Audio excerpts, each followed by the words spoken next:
Tony's extremely humble, very, very kind, very complimentary, and does not have the energy that he's more important than anybody else.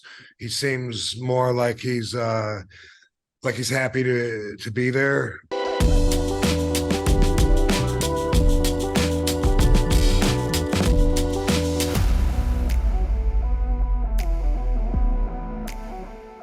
So we get going.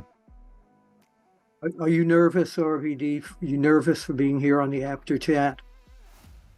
I'm trying not to show it, and I appreciate it if you didn't make fun of me and bring it No, to the obvious forefront. I'm not trying to hide it. I would never do that to you. As you know, I've been following your career since day one. One of my favorite wrestlers, I'm not going to say workers, one of my favorite wrestlers of all time. I always mention that every place I go. And you, sir, have seen a lot of wrestlers, so that means a lot more than anybody else saying it, because as you just mentioned, you've been around since 1771 with Dory. Actually, the rumors are not true that I photographed Abraham Lincoln's first match. Okay, well, thank you for clearing that up as well. That wasn't me, but welcome to the Apter chat here on Sportskeeda. That was me that beat him, by the way. Oh, it was. I didn't know that. Did you win? You did win. What? How did you beat beating him means that I won. Yes, Bill. Yeah, but how did you beat Abe Lincoln? With a cherry tree.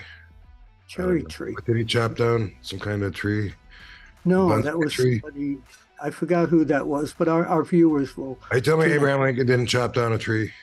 I don't remember. I think he may have. No, wasn't that Davy Crockett? No. Davy Crockett loved trees. He was a tree hugger. You know, he grinned down bears.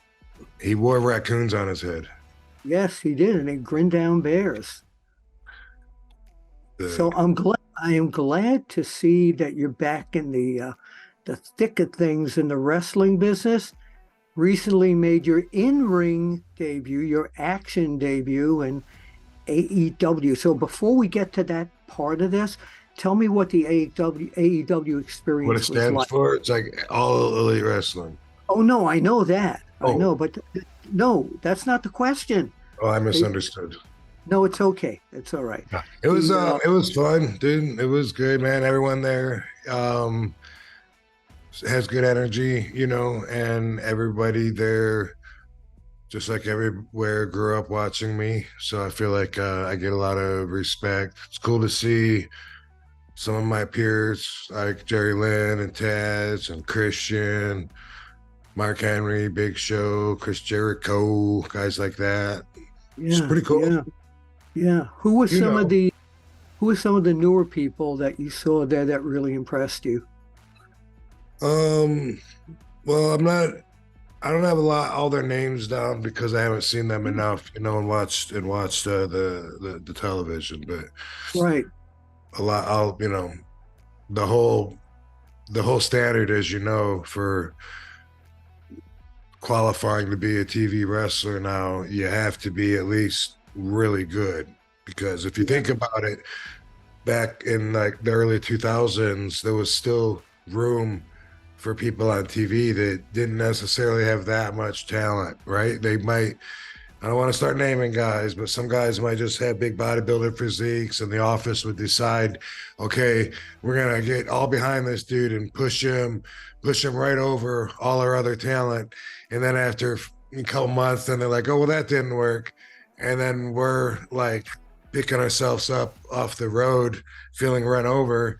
And then they would just do it again. The next big guy comes. But anyway, my point is that there's no room for that anymore. There's like, if you don't have it, then you pretty much don't have a job wrestling on TV. You can still wrestle once every 3 months at the local fair when they're in town or whatever it is.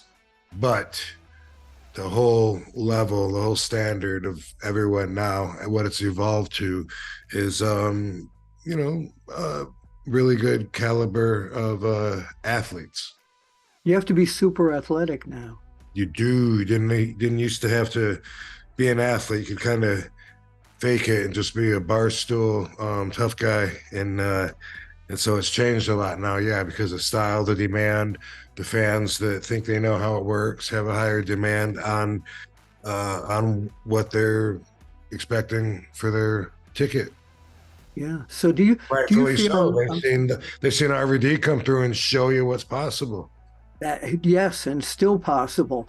Do you find not? I'm not sticking this to AEW. I'm talking about all the wrestling companies that are on TV, WWE. Do you find too many guys do too many of the same things? Like it used to be on a show with 7 matches, only one guy could fly through the ropes and go onto his guy onto to the floor. Now everybody seems to do it.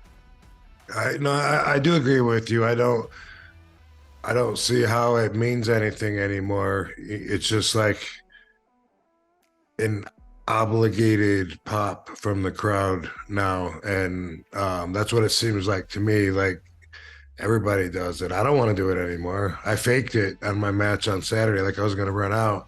Then I just stopped and gave a couple of these thumbs to the boys on the floor. But why? I mean, it doesn't even make sense. And for an argumentative point, I guess you could pick a move in the ring and say, yeah, but everybody body slams, but really, no, they don't. You know what they do too much? And I do feel the same way about it is the chop. I feel like the chop is even more overused than the dive, in my opinion. But you're right, the dive used to be like for the extra risky, daring, high flying dudes that really went out of their way. And now, you have to top it and you got to do like a 450 to the floor. And then that's almost seems like a standard as opposed to Yeah. really standing out as a record-breaking event anymore. That's kind of what it evolved to. But how do you feel about the chop? Because like when I watch, Well, I agree. I yeah, agree. And also the dive off the top rope, it used to be you'd take somebody back in the older days, like Mil Mascaris, as I always talk about, Pedro Morales. These guys dove off the top rope. It was very exciting. You couldn't wait to see that finish. But now a lot of guys do that same move. yeah, and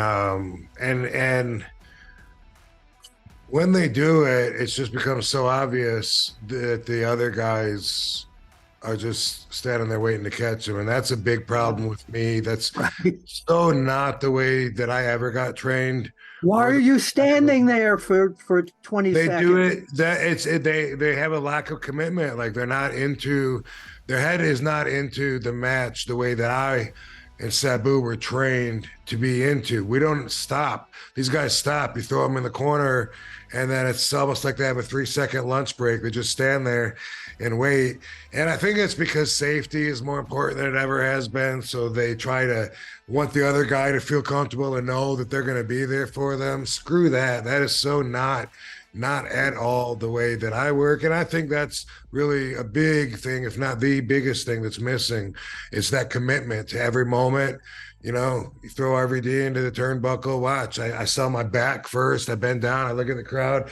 I don't want the guy, I want the guy to think I'm not going to be there for him if he comes running in. I'll turn in and feed into it. You know what? It's misdirecting the expectations, and that's not done anymore. Now somebody moves out of the corner when the other guy's running at him and they're only halfway across the ring. They move and the person just keeps running anyway and jumps and hits the corner. And there was nobody there before your jump. And Oh that's yeah, what well that's what I there's feel two like it's options. become. This is a conversation, that I don't feel like is necessarily from me to the open public for Yeah. consumption. It's more for the business. And so a lot of times, I don't get really into exploiting these I feelings. didn't even think we were going to talk about this, but now that we are, and this is Probably on the same page.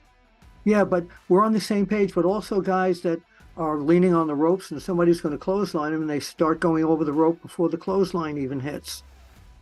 It's Yeah, it, it's that all it's drives all me crazy. examples of the to me that's all examples of the exact same style that has become what wrestling is now. Like a Yeah. safety first, safe for work environment or whatever they say.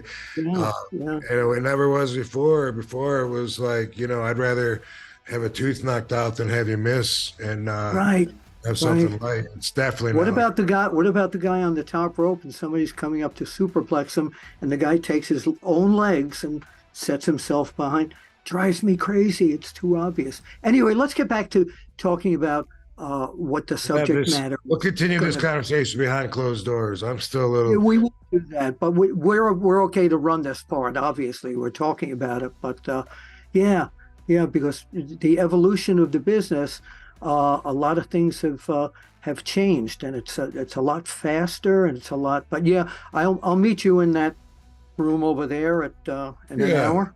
yeah, All that right. sounds good, dude. Right over. What do you like on your pizza? Um, what are my choices?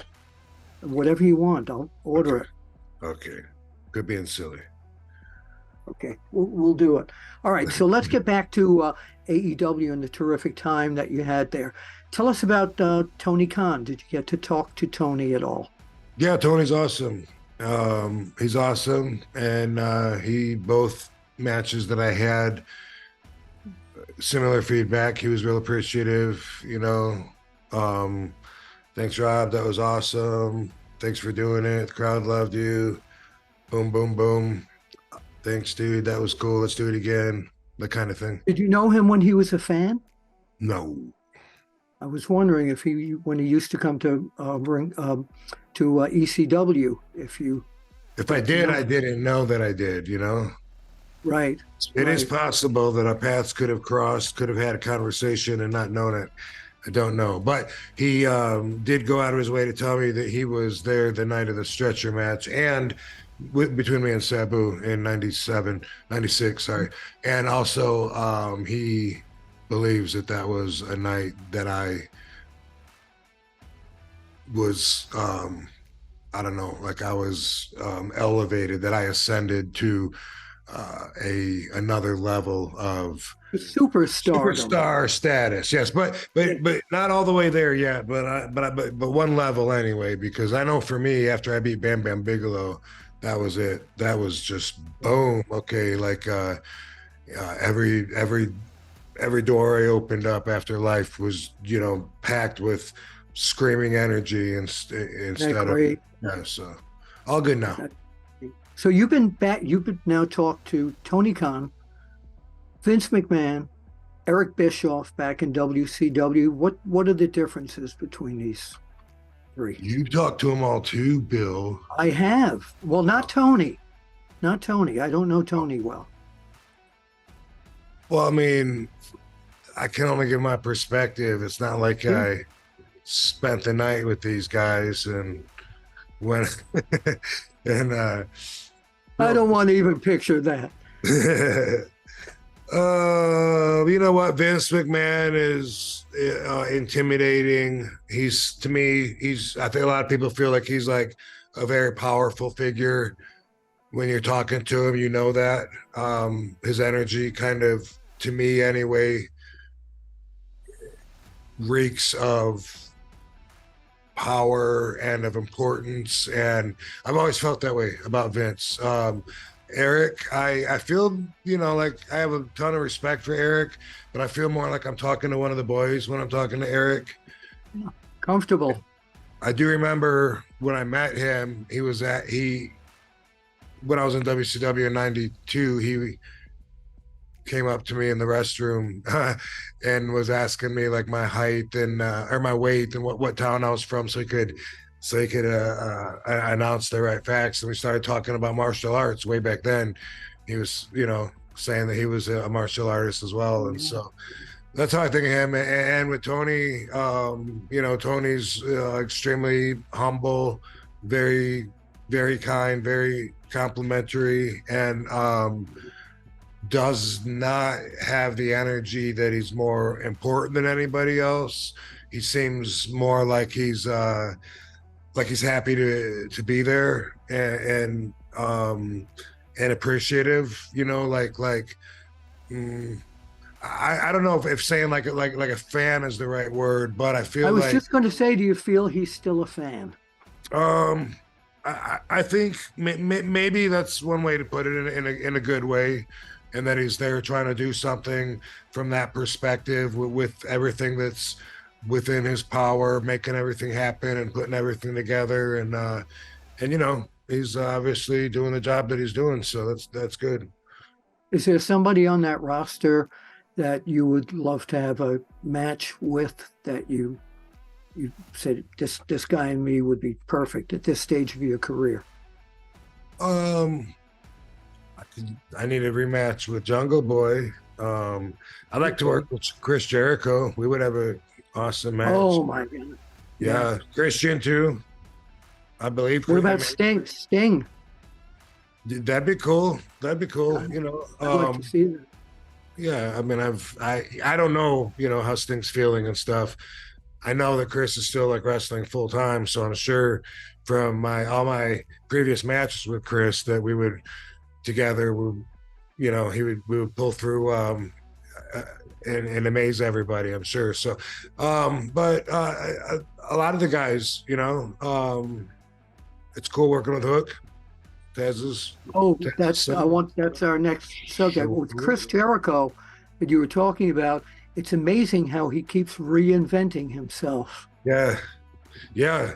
He's a true entertainer, when you think about it, because he's made it so far in wrestling. You have to be completely committed, dedicated to wrestling to do what he's done. But then at the same time, he's also got his band, and he does a lot and touring with his band. I don't know his current schedule, but I'm saying he's definitely put a lot of energy into Fozzy and gone out and made that whole world come true for himself. And we see him a lot like on TV shows, always have. And he does a lot. He must really, really love to entertain. And he's got a family too. Yeah, yeah. Well, he does. A lot of people look at people that are on top, like when it came out that The Rock was like the highest paid actor in the industry or whatever. So many people are just quick to say, wow, it must be nice, but they don't imagine how hard that dude works every day, how busy he is. And a lot of people, they wouldn't be able to do it. I mean, I keep so busy myself. I can't imagine handling a lot more than I do. Chris has also written several books. You know what I mean? I still talking about writing my autobiography and have been for years. And it's something that, I can't just sit down and boom, okay, that's done. Like, give me more things on my list to do. I'm quite the opposite. Yeah. I have a list. I got a lot of stuff that I want to do, but everything takes its own time. And I've learned to be patient and just let the universe take the direction, control, let everything fall into place. And that's how I operate. So I'm not one of those people that just can't stand sitting around because I got to be busy, or I'd be a lot more productive, but I also wouldn't be RVD.